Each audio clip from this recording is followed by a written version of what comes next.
이 시간에 주시는 하나님의 말씀은 요한일서 1장 7절에서 10절에 있는 말씀입니다. 우리가 다 같이 한 목소리로 받들어 읽도록 하겠습니다. 그가 빛 가운데 계신 것 같이 우리도 빛 가운데 행하면 우리가 서로 사귐이 있고 그 아들 예수의 피가 우리를 모든 죄에서 깨끗하게 하실 것이요, 만일 우리가 죄가 없다고 말하면 스스로 속이고 또 진리가 우리 속에 있지 아니할 것이요, 만일 우리가 우리 죄를 자백하면은 그는 미쁘시고 의로사 우리 죄를 사하시며 우리를 모든 불의에서 깨끗하게 하실 것이요, 만일 우리가 범죄하지 아니하였다 하면 하나님을 거짓말하는 이로 만드는 것이니 또한 그 말씀이 우리 속에 있지 아니하니라. 아멘. 제가 학교 다니던 시절에 대학 시절에 했던 것 같은데 윤동주의 서시라는 시를 처음 접해봤습니다. 고등학교 다닐 때도 그런 시가 있다는 얘기를 들었는데 사실 그 시 자체를 알고 있지는 못했어요. 대학 1학년 때 이제 우리 조병화 교수님이 우리 교수님이셨는데 그 시를 소개하시는데 굉장히 놀랐습니다. 저런 마음을 가진 사람도 있구나 하는 그런 생각을 했습니다. 그래서 제가 오늘 오늘 설교 주제가 만일 우리가 죄를 자백하면 이런 주제예요. 그래서 저 윤동주 서시를 한번 그때 감격을 생각하면서 한번 읽고 우리 오늘 설교 말씀을 저희들이 진행하도록 그렇게 하겠습니다. 죽는 날까지 하늘을 우러러 한 점 부끄러움이 없기를 잎새 이는 바람에도 나는 괴로워했다. 별을 노래하는 마음으로 모든 죽어가는 것을 사랑해야지. 그리고 나한테 주어진 길을 걸어가야겠다. 오늘 밤에도 별이 바람에 스치 온다. 이 시를 얼핏 읽으면은 그냥 아름다운 시다 이렇게 생각이 되는데 단어 하나하나를 생각해 보면은 정말 가슴이 저릴 수밖에 없는 그런 시예요. 별을 노래하는 마음으로 모든 죽어가는 것을 사랑해야지. 생명의 고귀함, 생명에 대한 감사, 그런 것들이 묻어 나오잖아요. 그리고 나한테 주어진 길을 가야 되겠다. 나한테 주어진 길은 사랑하는 길이에요. 자신을 사랑하고 이웃을 사랑하고 사회를 사랑하고 나라를 사랑하고 그 길을 자기가 가겠다는 거예요. 그리고 오늘 밤에도 별이 바람에 스치운다.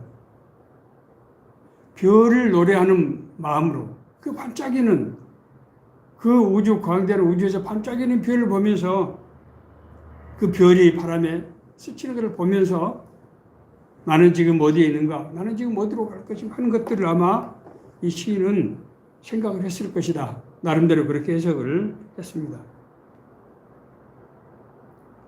2026년도 금년도 우리 새로운 삶의 교회 표를 내가 너희를 사랑한 것 같이 너희도 서로 사랑하라. 이렇게 정했어요. 왜냐하면은 금년도 이제 새롭게 한 해를 시작하니까 정말 마음을 새롭게 해서 올바른 신앙생활 좀 해봐야 되겠다라고 생각을 했는데 신앙이라는 것이 무엇인가? 하나님을 믿는다는 것이 무엇인가 하는 그 화두가 떠오르는 거예요. 하나님을 믿는다는 것이 무엇인가? 신앙이 무엇인가? 사랑이죠. 하나님은 사랑이시다. 성경은 그렇게 선포하고 있어요.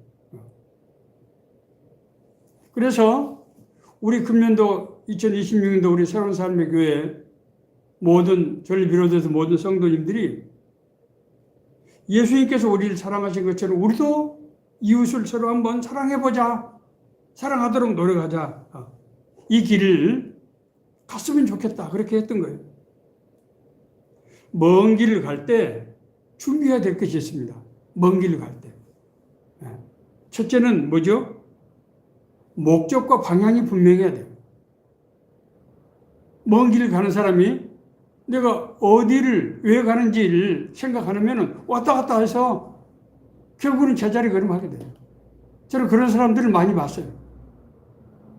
뭐 금년도에는 무슨 어느 학교로 간다고 하더니 또 내년도에는 뭐 사관학교로 간다고 그러더니 또 어떤 해는 뭘 한다고 그러더니 그리고 학업을 계속하지 못하는 것을 봤어요. 먼 길을 가는 사람은 내가 왜 가는가 그리고 어디로 가는가 하는 게 분명해야 돼요. 두 번째는 몸을 가볍게 해야 됩니다. 몸을 가볍게 해야 돼요. 먼 길을 가는 사람은 많은 짐을 가지고 가는 것이 아니에요. 여기서 몸을 가볍게 한다는 것이 뭡니까? 죄를 씻는 거예요. 죄를 씻는 거예요.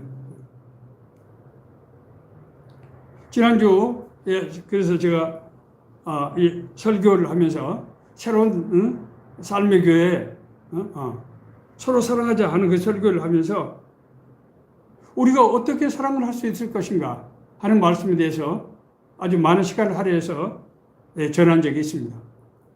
결론을 한마디로 말하면 사랑은 성령의 능력 안에서만 가능하다는 거예요. 왜냐하면 사랑은 하나님의 본성이기 때문에 하나님의 본성이 없이는 사랑할 수가 없는 거예요. 하나님의 사랑의 본성이 없는 사람이 사랑을 하는 것은 그리 흉내를 내는 거예요. 흉내를 내는 사람은 역사하는 힘이 없어요. 자, 그런데 생각해 보세요. 모든 생물은 자기 보호의 본능을 가지고 있습니다. 그러니까 자기가 우선이라는 거죠. 사랑한다고 하는 것은 남에게 자기를 내어주는 것인데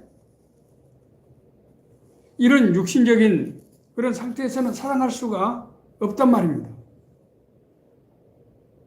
그렇기 때문에 우리가 사랑을 하려고 하면은 내 힘으로 할 수가 없기 때문에 하나님의 영인 성령을 받아야 돼요. 성령은 하나님의 영. 하나님은 사랑이시기 때문에 우리가 사랑하려면 성령을 받아야 된다고. 그래야 사랑이 되는 거예요. 우리가 사랑하는 것이 아니에요. 정확히 말하면. 사랑이 되는 것입니다. 우리 안에 성령이 역사하기 때문에. 자, 문제는 성령을 받으려고 그러면은 죄가 없어야 되는 거예요. 죄가 없어야 돼요. 그래서 제가 오늘 이 말씀을 전하면서 서두의 결론은 우리가 사랑하는 능력을 얻기 위해서는 성령을 받아야 되는데 성령을 받기 위해서는 죄사함의 문제가 해결돼야 된다는 거예요. 죄사함의 문제. 이 문제를 해결하지 못하면은 성령을 받을 수 없고 성령을 받을 수 없으면은 우리가 금년도 한 해 우리가 신앙의 본질인 사랑의 능력을 덧입을 수 없다고 하는 것입니다.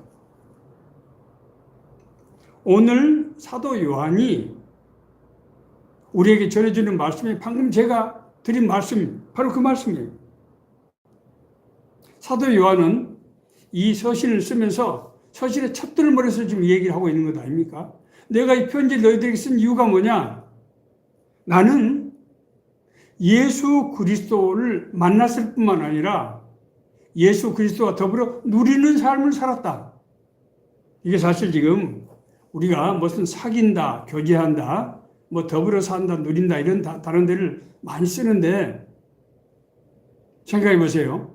인간이 하나님이시는 더구나 여기서 예수님 살았다고 하는 것은 부활하신 예수님을 말씀하는 거거든요. 육신으로 쓴 그 예수님이 아니고 부활하신 예수님을 말씀하는 거예요. 부활하신 예수님이 제자들과 함께 40일 동안 지내셨잖아요. 지금 그 얘기를 하고 있는 거예요. 그 하나님이신 예수님과 진짜로 40일 만났을 뿐만 아니라 40일 동안 같이 더불어 사는 삶 은혜를 누렸다는 거예요. 그래서 이 편지를 받은 너희들도 우리가 체험했던 그 은혜를 받게 하기 위해서 이 편지를 쓴다. 이렇게 얘기하고 있어요. 그러면서 맨 처음에 제기하는 문제가 바로 이 죄의 문제예요. 하나님과 더불어 살기 위해서는 어떻게 해야 되는가 하는 문제를 첫 번째로 제기하고 있는 것을 볼 수 있습니다. 자, 사도 요한은 이렇게 얘기하고 있어요. 하나님은 빛이다. 하나님의 빛이시다. 그렇기 때문에 우리가 하나님과 더불어 살기 위해서는 어떻게 해야 된다? 우리가 빛 가운데 행해야 된다. 하나님의 빛이기 때문에 어둠은 빛과 같이 함께 갈 수가 없는 거예요. 하나님의 빛이기 때문에 우리가 하나님과 함께 하려고 하면 어떻게 해야 돼요? 우리가 빛 가운데서 행해야 되는 거예요. 너희에게 전하는 소식은 이것이니 곧 하나님은 빛이시라. 그에게는 어둠이 조금도 없으시다는 것이니라. 그가 빛 가운데 계신 것 같이 우리도 빛 가운데 행하면 우리가 서로 사귐이 있고. 자, 사도 요한은 자기가 부활하신 예수님과 40일 동안 진짜로 사귀었어요. 사귀었다는 것이요, 그냥 얘기만 한 게 아니에요. 같이 밥도 먹고 같이 토론도 하고 그랬어요. 하나님의 영광을 본 겁니다. 그렇기 때문에 우리가 빛 가운데 행한다고 하는 것은 빛 가운데 서로 사귄다는 거예요. 여러분, 사귄다는 말이 무슨 말입니까? 저는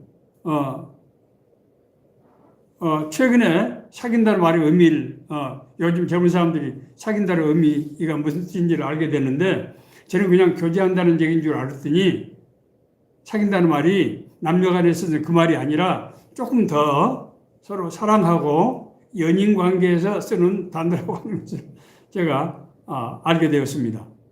그래요. 마치 사랑하는 사람들끼리 교제하듯이 그런 사랑을 누리려고 하면 빛 가운데 행해야 된다는 거예요. 자, 그렇지만은 생각해 보세요. 우리가 구원받은 인간이라 할지라도 우리 여전히 육신을 가지고 있어요. 그리고 육신을 가진 인간은 죄의 본성이 아직 남아있기 때문에 죄가 없다고 할 수 없다는 거예요. 아무도 누구도 죄가 없다고 할 수 없다는 거예요. 만일 우리가 죄가 없다고 말하면 스스로 속이고 또 진리가 우리 속에 있지 아니할 것이요. 진리, 예수 그리스도가 우리 안에 있지 않으면은 죄가 없다고 말한다는 거예요. 예수 그리스도가 있는 사람은 죄가 없다고 말할 수 없다는 거예요. 우리 여전히 육신을 가지고 있기 때문에. 죄가 있는 것과 죄가 없는 것과 용서받는 것은 다릅니다. 우리가 죄의 용서를 받는다고 하는 것은 뭘 전제하는 거죠? 죄가 있다고 하는 걸 전제하는 거죠. 제가 어디서 한번 이 설교를 했더니, 아니 우리가 구원받았는데 왜 죄가 있습니까? 라고 얘기하는 거예요. 우리 용서 다 받았잖아요. 용서를 받는 것은 죄가 없다는 것이 아니에요. 죄가 있기 때문에 용서를 받는 겁니다. 자, 그렇다면 그러면은 죄를 씻고 그래서 하나님과 사귈 수 있는, 교제할 수 있는 조건이 무엇인가에 대해서 사도 요한은 얘기를 이어서 하고 있습니다. 만일 우리가 죄를 자백하면 그 아들 예수의 피가 우리를 모든 죄에서 깨끗하게 하실 것이요. 우리 죄는 용서를 받게 된다는 거예요. 그래서 죄가 없는 것과 마찬가지로 되는 거예요. 우리는 죄가 있지만은 그 아들 예수의 피가 우리를 깨끗하게 함으로써 우리는 죄를 용서받고 죄가 없는 것 같이 되는 상태가 되는 것입니다. 그것을 어떻게 해야 되느냐 그러면은 우리가 우리 죄를 자백하면, 우리가 우리 죄를 자백하면, 그러면은 여기서 우리가 자백이라는 것이 무엇인지를 조금 생각해 볼 필요가 있습니다. 자, 그런데 제가 사실 이 설교를 준비하면서 조금 욕심을 냈습니다. 죄의 문제는 다루기가 쉽지 않고 사실은 또 심도 있는 연구도 필요한 부분이기 때문에 죄의 본질을 이참에 한번 우리가 짚고 넘어가자. 내 자신 스스로가 죄가 무엇인지, 죄의 본질이 무엇인지, 죄가 어떤 영향을 미치는 것인지, 죄는 어떻게 확산되는 것인지, 이런 죄에 대한 본질을 조금 내가 공부를 해보자, 이런 생각이 들어서 상당 시간을 죄의 본질 문제에 지난 한 주 동안 할애를 했습니다. 자, 우선 죄라고 하는 것은 헬라어로 말하면 하마르티아 이렇게 얘기합니다. 하마르티아라고 하는 것은 표적에서 벗어나다 이런 뜻이에요. 우리 생각과 다르죠. 죄가 뭐라고요? 표적에서 벗어난다는 거예요. 여기서 말한 표적이라고 하는 것은 하나님의 창조의 섭리 그리고 삶의 본질을 말하는 거예요. 죄라고 하는 것은 어떤 상태냐? 하나님의 창조의 섭리에서 벗어나는 것. 삶의 본질에서 벗어나는 거예요. 그래서 창조의 섭리대로 살 수가 없고 삶의 본질의 그 목적대로 살 수가 없게 되는 거예요. 그것이 죄의 이 개념이에요. 그렇기 때문에 창조의 본질은 하나님이 하시는 거잖아요. 그렇기 때문에 죄가 있게 되면은 하나님을 거역하는 현상이라는 거예요. 하나님께 순종할 수가 없어요. 하나님께 나아갈 수가 없어요. 네. 죄의 본질은 하나님을 거역하는 것으로 나타나는 거예요. 많은 사람들이 흔히 죄를 바르지 않은 행실로 규정하는 경우가 많은 것 같아요. 그러나 그것은 원인과 결과의 문제입니다. 죄라는 원인이 있어서 그 결과로 바르지 않은 행실이라고 하는 현상이 나타나는 거예요.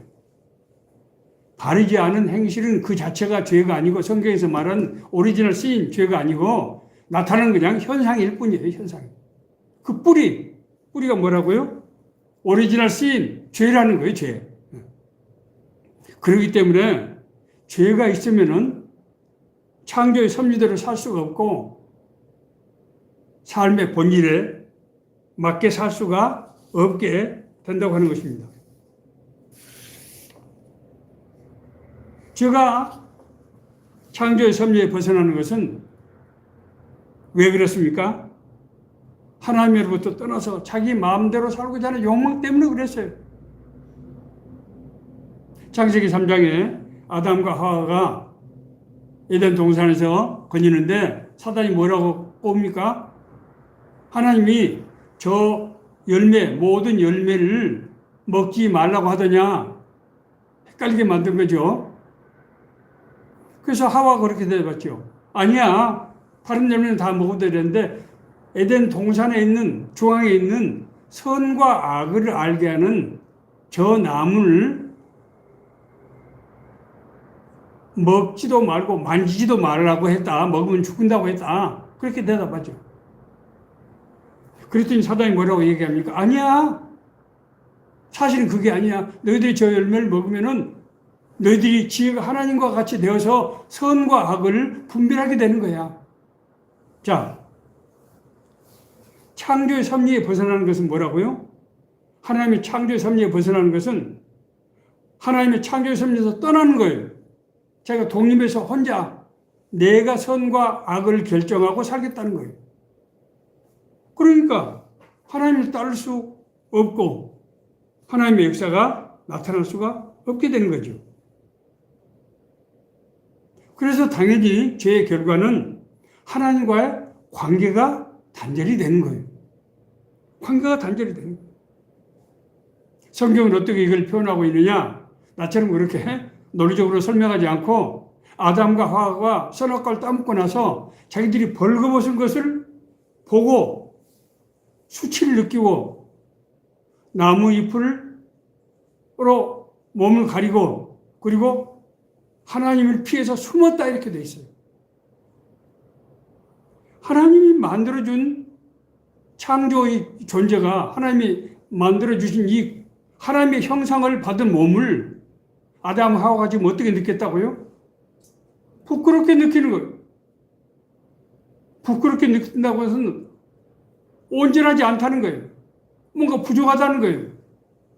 하나님을 모독하는 것이죠. 하나님이 자기의 형상으로 만들었는데 그것을 부끄럽게 생각한 겁니다. 뿐만 아니라 그런 마음을 가졌을 때 아담과 하와는 하나님을 피해서 숨었단 말이에요. 하나님과 분리가 되면은 하나님과 교제가 끊어지기 때문에 하나님의 뜻을 알 수가 없어요. 성경 말씀을 아무리 읽어도 그 뜻을 분별할 수가 없고 그 말씀이 자기에게 영향을 미치지를 못해요. 삶을 바꾸지를 못해요. 하나님의 말씀에 감동이 없는 게 무감각해져요. 성경은 하나님의 말씀은 살아있고 운동력이 있어 좌우 날선 어떤 것보다 예리하여 우리의 심령과 골수를 쪼개며 마음의 생각과 뜻을 감찰하나니. 하나님의 말씀은 그냥 단순한 언어가 아니고 하나님을 구성하는 로고스, 하나님을 구성하는 속성이기 때문에 그 말씀이 우리에게 임할 때 우리 삶이 바뀌어버리는 역사가 나타나는 거예요. 하나님의 능력으로. 그런데 그게 안 되는 거예요. 그렇기 때문에 마땅히 어떻게 하나님의 뜻을 알지도 못하고 그걸 받아들일 수 없는데 순종을 할 수 있겠어요?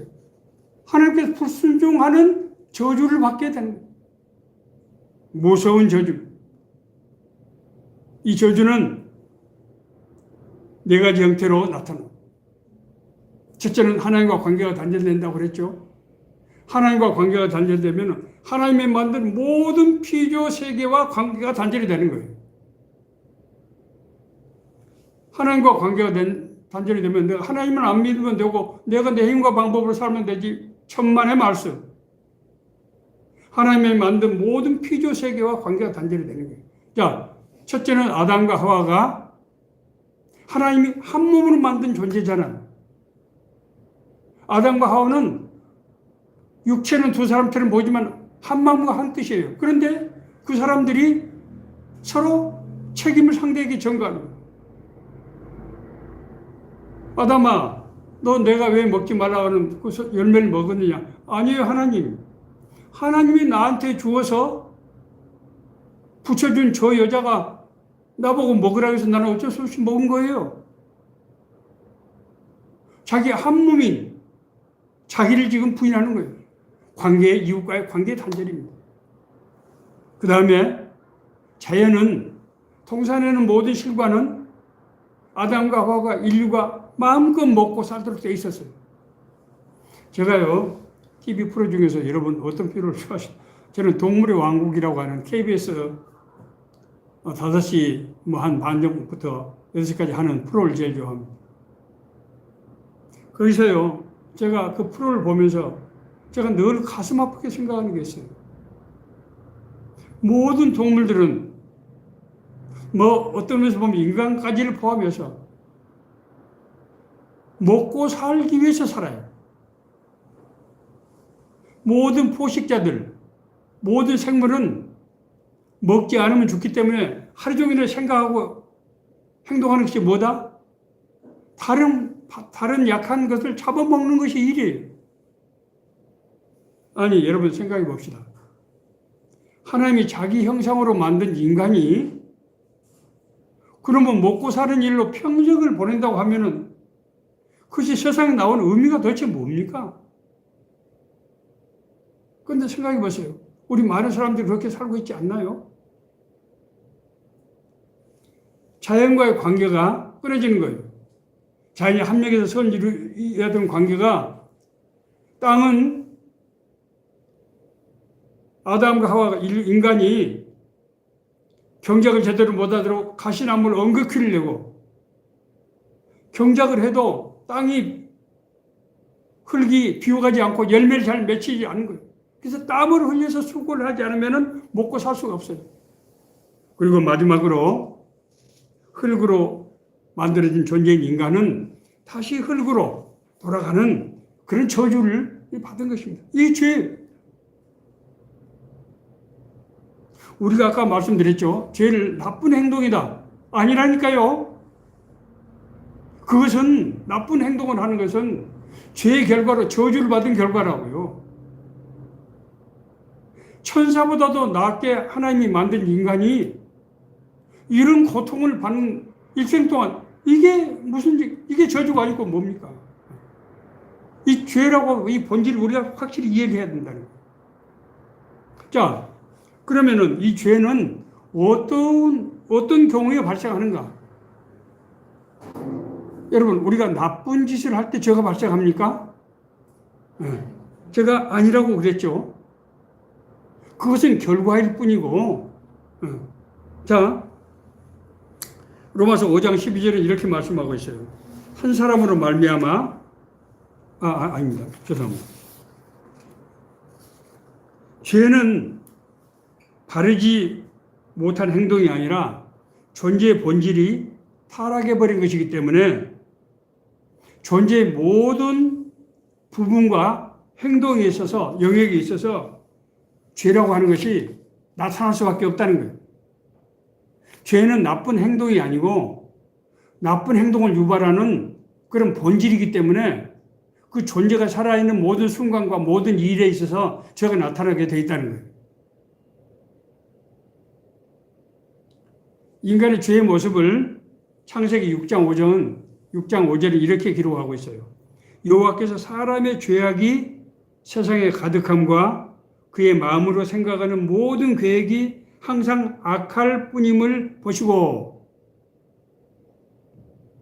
노아의 방주, 하나님께서 노아를 통해서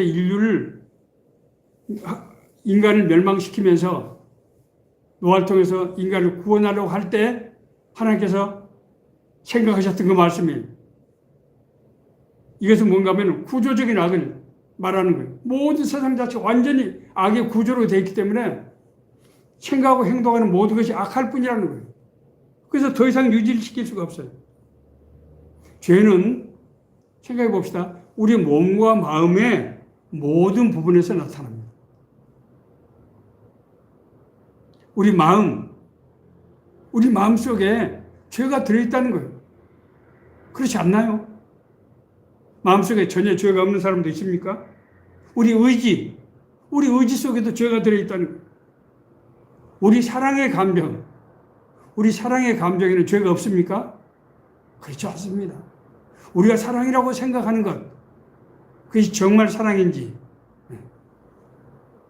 우리 언어와 행동들, 이런 모든 인간관계, 이 안에 죄가 바탕에 들어있다는 거예요. 개인 생활뿐입니까? 그런 사람이 사회에서 나가서 일할 때, 직장에서 일할 때, 다른 사람과 인간관계를 할 때, 나라를 위해서 일할 때 뭐가 나타나요? 오늘날 TV 뉴스 들어보세요. 하루 종일 나오는 게 뭡니까 지금?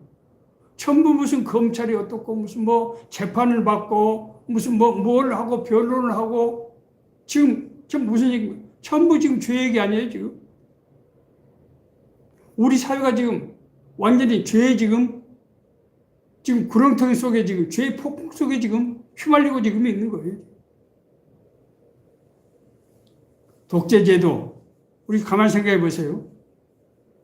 우리 민주적이지 못한 독재제도, 또 우리 무한 경쟁 지금 사회, 우리 현상들, 그리고 극심한 빈부격차, 인권 유린을 나는 그런 제도들, 이 여러 가지 차별들, 이런 것들이 뭡니까? 이런 것을 보고요, 제도적인 죄라고, 사회 구조적인 죄라고 하는 거예요. 구조적이고 제도적인 죄는 개인이 아무리 선하더라도 거기서 벗어날 수 없는 그런 죄를 말하는 거예요. 우리 사회는 이미 이런 죄로 지금 넘쳐나고 있다는 거예요. 자, 제가 이렇게 말씀드리면은, 아니, 죄를 안 진 사람이 없다고요? 나는 지금까지 살아오면서 죄를 진 적이 없어요. 나는 남의 것을 훔친 적도 없고, 남에게 해코지 한 적도 없고, 나는 법이 없어도 선하게 살 수 있는 사람이에요. 그렇게 말할 수 있습니까? 사람이 일정한 어떤 선행을 했다고 해서 항상 의롭고 항상 선한 존재인가요? 그렇지 않습니다. 제가요, 김수환 추기경님이 쓰신 고백서를 한번 읽어본 적이 있어요. 그 얘기를 제가 잠깐 소개해 드리겠습니다. 경기도 과천에 있는 신주교회 노숙자 시설을 추기경님이 한번 방문하셨어요. 그래서 그 사람들 갈 때 선물도 가지고 하고, 가서 이제 찬양도 하고, 위로도 하고, 격려도 하고, 그렇게 하고, 돌아왔어요. 돌아와서 추기경님이 밤을 새면서 가슴 아파하고 기도를 했다는 거예요. 왜냐하면은 내가 그 사람들에게 거의 찾아가서 빵 주고 우유 주고 노래해 주고 하는 것이 그 사람들에게 무슨 도움이 될까? 내가 그 사람들하고 거기 갔으면은 옛날에 어떻게 살았느냐? 너 지금 어떻게 살고 있냐? 앞으로 무슨 꿈을 꾸고 앞으로 뭘 하고 싶냐? 뭐 이런 얘기를 했어야 되는 것 아닌가? 응? 그냥 직원들이 시키니까 가서 그런 행동을 하고 와서 가만히 앉아 저에게 기도를 하려고 생각을 해보니까 이게 죄가 아니냐 하는 것을 느끼신 거예요. 다른 사람들 같으면은 뭐 나도 아마 그랬을 거예요. 아, 내가 오늘 착한 일 했다.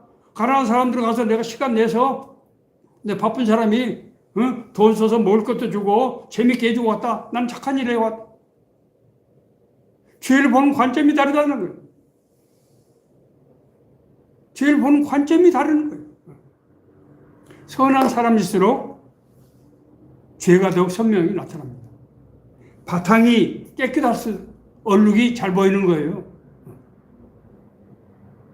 우리가 생각하는 의와 선의 기준이 상대적인 것이 혹시 아닌가요? 나보다는 낫다. 남들은 이렇게 하는데 나는 오늘 이걸 했어.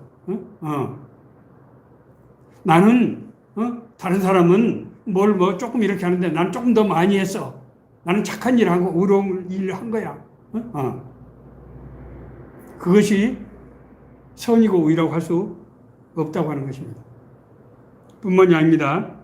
죄는 가만히 있지 않고 확산돼요. 이게 지금 무서운 거예요. 한 사람으로 말미암아 죄가 세상에 들어오고 죄로 말미암아 사망이 들어왔나니 이와 같이 모든 사람이 죄를 지었으므로 사망이 모든 사람에게 이르렀느니라.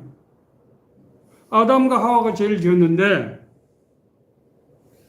그 죄가 누구에게 전가됩니까? 그 아들 가인에게 전가되잖아요. 아담과 하와는 그냥 선악과만 따먹었어요. 그런데 자기 아들은 자기 친형제를 아벨을 죽이는 거예요. 그러더니 그 손자는 라멕은 가인의 죄가 7배면은 나에게 내가 받을 벌은 70배, 700배가 될 거야. 이게 무슨 얘기입니까? 가인보다도 엄청나게 큰 죄가 그냥 확산되는 거예요. 앞서 제가 읽어드린 대로 오죽 했으면 모든 사람들이 항상 생각하는 것이 악하고 그럴 뿐이라서 하나님께서 도저히 더 이상 세상을 유지할 수 없는 그런 단계까지 죄가 확산됐단 말입니다. 그렇기 때문에 죄가 없다고 말할 수 있는 사람은 아무도 없다고 하는 거예요. 만일 우리가 범죄하지 아니했다 하면 하나님을 거짓말하는 이로 만드는 것이니 하나님은 모든 사람은 죄로부터 자유롭지 못하다 그렇게 말했었기 때문에 나는 죄를 지은 적이 없다 하면 그건 하나님을 거짓말쟁이로 만드는 것이고 그 말씀이 우리 속에 있지 아니하기 때문이에요. 하나님의 진리가 우리 안에 그 사람 안에 있지 않기 때문에 죄 속에 빠져 있는 사람은 자기가 죄인이라고 하는 것을 모른다는 얘기예요. 그렇잖아요. 사람이 선의 기준에 있어야 선이 아닌 것이 죄가 되는데 죄 속에 기준에 빠져 있으면 죄가 당연한 것이 되는 것이죠. 지금 그 말씀이에요. 자, 그러면 오늘 이제 본론의 말씀이에요. 죄 사함의 길. 그러면 우리가 죄 문제를 어떻게 해결할 수 있느냐? 죄 사함의 길이에요. 그것은 우리 잘 아는 대로 전적으로 예수 그리스도를 통한 하나님의 은혜에 의한 것입니다. 죄의 문제는 하나님에 대한 불순종에서 비롯되어 있기 때문에 하나님만이 우리 죄를 용서할 수 있어요. 그렇잖아요. 내가 내 친구 개똥이한테 내가 죄를 지었으면은 다른 친구가 야, 네 죄 없는 걸로 해줄게. 그게 말이 됩니까? 당사자죠. 자, 그런데 이래서 우리가 죄의 용서에 대해서 우리가 반드시 알아야 될 것이 있어요. 내가 어떤 사람에게 해를 끼쳤어요. 거짓말하고 나쁜 짓을 그 사람에게 해를 끼쳤어요. 그런데 그 사람은 나보다도 훨씬 인격이 훌륭하고 사랑이 많은 사람이에요. 그래서 나보고 그러는 거예요. 야, 현선아, 사람이 살다 보면 그럴 때도 있지. 너 힘들었잖아. 그러니까 내가 없는 걸로 해줄게. 이렇게 했어요. 자, 그래서 화해가 이루어졌어요. 그러면은 내 죄 문제가 해결된 겁니까? 이걸 오해하시면 안 돼요. 아까 제가 정의할 때 죄라고 하는 것은 올바른 행동이 죄가 아니고 올바르지 못한 죄 때문에 행동이 결과로 나타나는 것이다. 현상이다. 그렇게 말씀드렸어요. 내가 친구와 사이의 문제가 해결된 것은 그 행위가 해결되는 거예요. 그렇다고 해서 내가 그 친구에게 해를 끼친 그 사실이 없어지는 건 아니에요. 그렇잖아요. 내가 그 친구 돈을 떼먹었으면 그 친구는 돈을 손해를 본 거죠. 내가 그 친구에게 상처를 입혔으면 서로 화해를 압수를 했다고 하더라도 그 친구는 몸에 상처가 생긴 거예요. 죄는 그렇게 해서 없어지는 것이 아니라는 거예요. 저는 지금 그걸 지금 설명하고 있는 거예요. 요셉이 보디발 장군의 집에 노예로 갔어요. 이 일을 워낙 잘하고 요셉이 인물이 준수한 청년이었기 때문에 보디발 장군의 아내가 아마 유혹을 집요하게 했어요. 요셉이 나중에 참다 못해서 보디발 장군의 아내에게 찾아가서 그렇게 말합니다. 이 집에는 나보다 큰 이가 없으며 주인이 아무것도 내게 금하지 아니하였지만은 금한 것은 당신뿐인데 당신이 그의 아내이기 때문이다. 그런즉 내가 어찌 이 큰 악을 행하여 하나님께 죄를 범하리요. 지금 요셉은 보디발 장군의 아내하고 스캔들 문제를 지금 얘기를 하면서 그 죄가 누구에게 대한 죄라고요? 당신이나 보디발 장군에 대한 죄가 아니고 하나님 앞에 죄라는 거예요. 왜냐하면 모든 죄라고 하는 것은 그 죄의 본질이 우리가 행하는 그 행태로 나타나기 때문이라는 거예요. 죄의 본질이에요. 그렇기 때문에 하나님이 사람의 모습을 짓고 오셔서 독생자 예수를 통해서 우리 죄를 사해 준 것입니다. 하나님과의 관계의 죄의 문제이기 때문에 하나님만이 죄를 용서하셨어요. 우리가 아직 죄인 되었을 때 그리스도께서 우리를 위하여 죽으심으로 하나님께서 우리에 대한 자기의 사랑을 확증하셨느니라. 그러면 이제 우리가 그의 피로 말미암아 의롭다 하심을 받았으니 더욱 그로 말미암아 진노하심에서 구원을 받을 것이니라. 예수께서 우리 원죄를 해결하실 뿐만 아니라 우리가 행한 모든 죄를 사하셨습니다. 예수님께서 최후의 만찬을 하시는 자리에서 제자들의 발을 씻어주셨어요. 원래 제자들의 발을 씻는 것은 유대 사회에서 누가 하는 겁니까? 예, 종들이 하는 일이죠. 예, 종들이 하는 일이에요. 그런데 예수님이 선생님이 그 하나님 나라의 기사 표적을 행하시는 선생님이 자기 발을 씻으라고 하는 거예요. 그러니까 베드로가 당황해서 선생님 절대 내 발을 씻을 수 없습니다. 그때 예수님께서 이렇게 말씀하셨어요. 내가 너를 씻어주지 아니하면은 네가 나와 상관이 없느니라. 우리 죄가 씻어져야 예수님과 관계가 회복이 되는 거예요. 예수님만이 우리 죄를 씻을 수 있고 하나님이기 때문에 앞서 말씀드린 이 죄라고 하는 것이 원죄를 근본적인 죄라고 제가 말씀드렸죠. 행위가 아니고 죄다.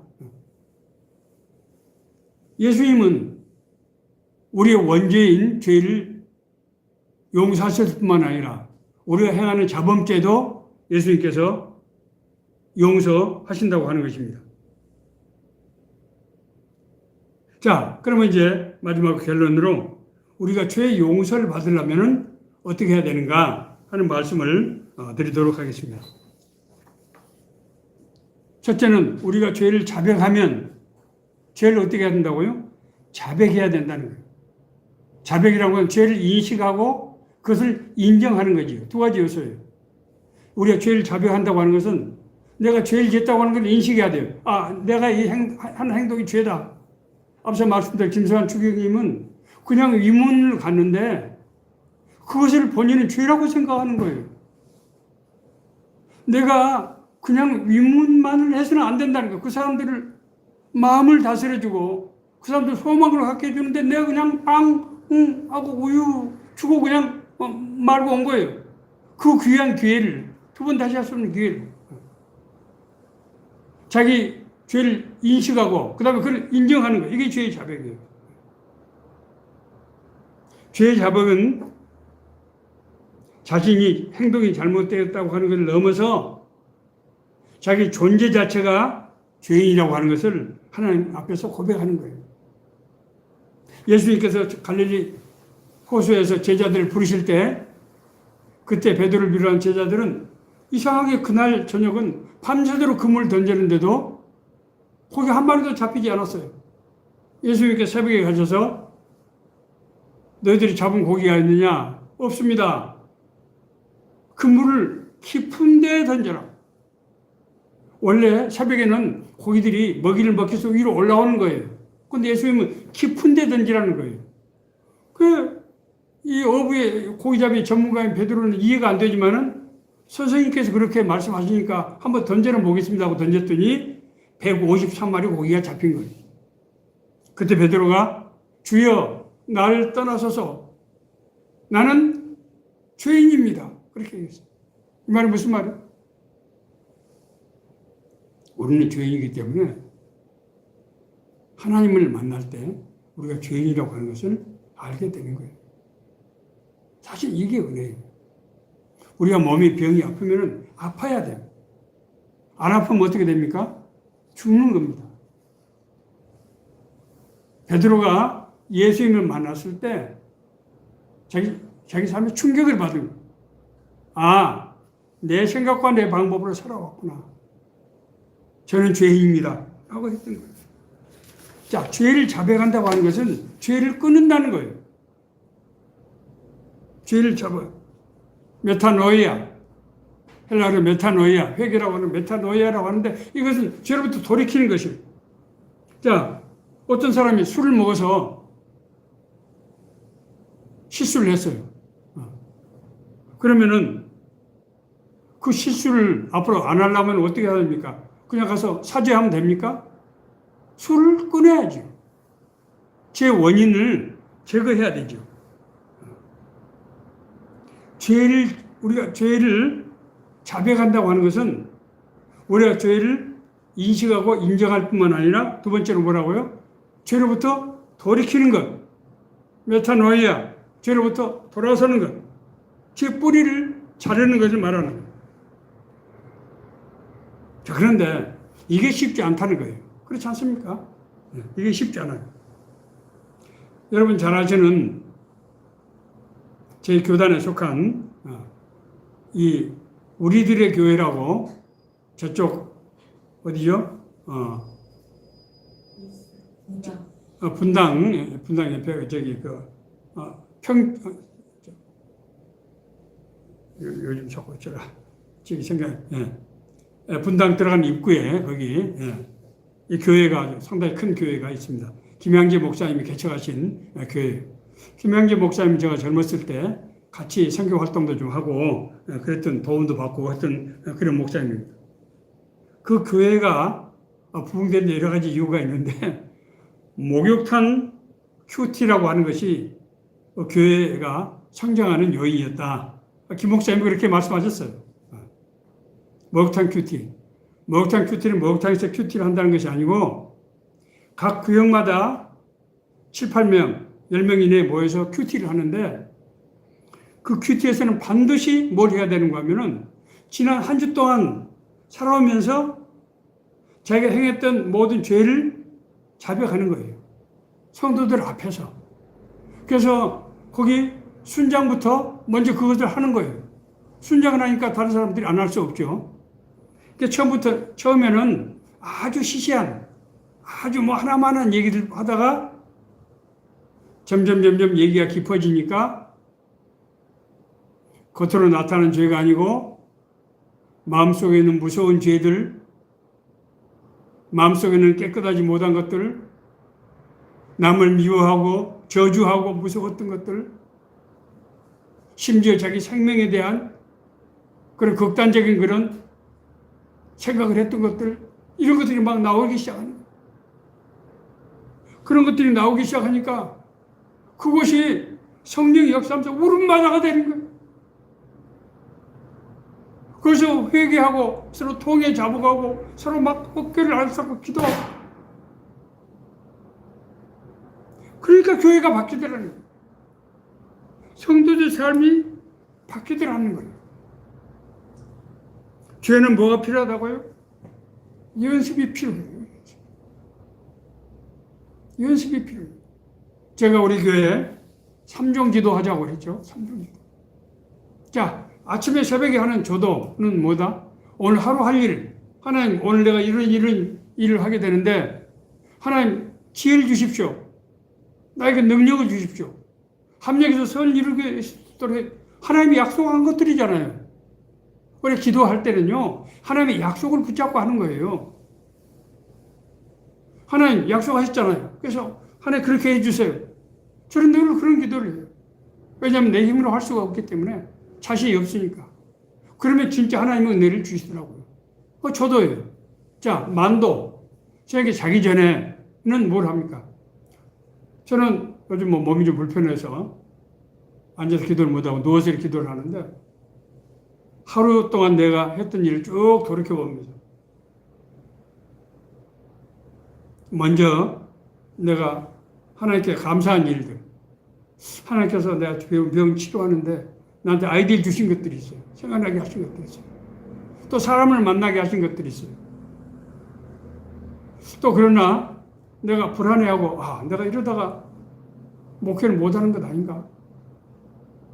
내가 이러다가 내가 이제 조금 알만한 하니까 이제 끝나는 것 아닌가? 그런 불안감도 들고,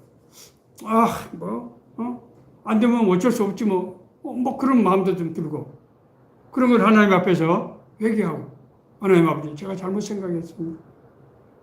하나님께서 이번 이 과정을 통해서 나한테 이렇게 많은 걸 깨닫게 하시는데, 하나님은 은혜인데, 내가 하나님께서 참다 서운한 마음을 품고 내가 잘못 생각을 했습니다. 그렇게, 그것이 만도예요. 그리고 오도. 자, 점심때는 오도는 뭐냐? 이제 아침에 했던 기도, 내가 이 일을 행해. 하나님, 내가 지금 이 일을 수행합니다. 내가 어디로 가든지 너와 함께 하며 널 지키고 보호하고 인도하고 다시 돌아오게 하겠다. 하나님께서 약속하지 않았습니까? 그러면 제가 하는 일에 내 힘과 능력이 아니라 하나님의 권세와 능력이 나타나서 나와 같이 일하는 사람들이 변화받게 해주시고 거듭나게 해주시고 삶이 달라지도록 인도해 주십시오. 그래서 진짜 하나님이 함께 하시는 것을 그 사람이 깨닫게 해주십시오라고 기도를 하는 거예요. 이런 기도를 우리가 연습을 해야 된다는 거예요. 삶 가운데서. 그러면은 진짜로 우리 마음속에 평안이 와서 죄를 덜 짓게 되고 죄를 안 짓게 되는 거예요. 우리가 죄를 근본을 자를 수는 없어요. 그러나 그 죄를 우리가 안 할 수는 있는데 안 하려고 하는 우리 힘이 없기 때문에 성령의 도우심과 인도하심으로 우리가 기도를 통해서 성령의 도우심과 인도하심으로 우리가 성령님과 함께 나갈 때 우리 마음속에 하나님의 사랑이 임해서 그 죄를 안 짓게 되더란 말입니다. 말씀을 마치겠습니다. 2026년 우리 교회는 내가 너희를 사랑한 것 같이 너희도 서로 사랑하라. 이걸 우리가 한번 실천해 보자고요. 하나님의 사랑이시고 하나님께서는 그 사랑으로 우리를 만드셨어요. 그러니까 우리가 그 하나님의 사랑을 덧입고 하나님 안에 있다고 하면은 하나님과 교제하는 삶을 누릴 수 있다는 거예요. 사도 요한이 예수님과 40일 동안 진짜로 교제하고 대화도 하고 같이 먹기도 하고 같이 얘기도 하고 했던 것처럼 같이 삶을 누렸던 것처럼 그런 삶을 우리가 서로 사랑하면 누릴 수 있게 된다고 하는 것입니다. 이 말씀이 올해 금년 한 해 우리 새로운 삶의 교회 주시는 하나님의 은혜의 말씀, 우리 삶 가운데 이루어지는 권능의 말씀 되기를 간절히 바랍니다.